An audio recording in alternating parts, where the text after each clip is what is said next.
sa ganyan sa pamilya, halimbawa, I'm the breadwinner.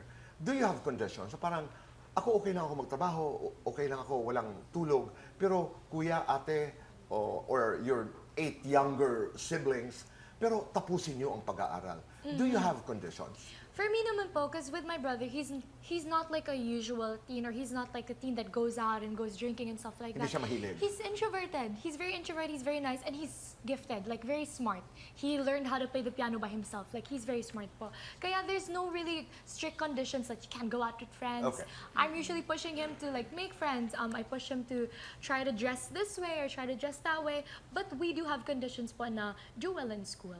Kasi from my past experience, may times din na hindi siya nag-aaral ng mabuti, gano'n. But now po, nakikita ko na effort lang, kahit konting effort, just try your best talaga sa school mo. And that's okay with me na. Tama. Ikaw, Shuvi. Ano ako, Tito Boy, parang as a breadwinner, ang dami ko nang napagdaanan. Dumating ako sa point na naubos din ako.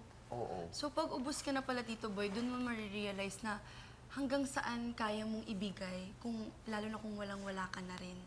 Eh ayaw mo din, alam mo din kung wala ka, wala rin. Yung parang wala din akong backup, Tito Boy. So wala talaga akong choice but to win in life para manalo din yung family ko. So ngayon, na-learn ko na mag-draw ng boundaries para naman to sa kanila. And I'm building a house for them, make sure na they live a comfortable life.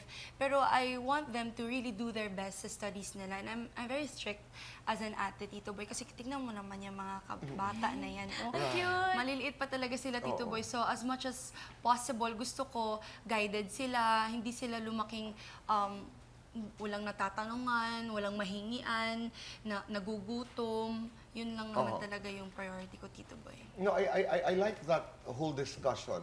Ano ang ibig sabihin mo nung at one point naubos ka? Yung, what does it mean? Kasi yung trabaho po namin dito as an artista, hindi naman po siya palaging meron eh. Yeah. So yung mga times na before po PBB, wala na po talaga akong maibigay. Kahit na 5,000 pesos na para sa akin, bibigay ko na lang sa kanila. Tapos mag-noodles na lang ako, ganun na lang. Ganun yung kaya kong ibigay sa kanila. Bahala na wala akong kainin, basta sila merong makain. Kasi maliliit man, ako yung gutom ko, kaya ko naman tong tiisin. Yung mga maliliit, ayaw ko kasi na pupunta ka ng school, tapos gutom.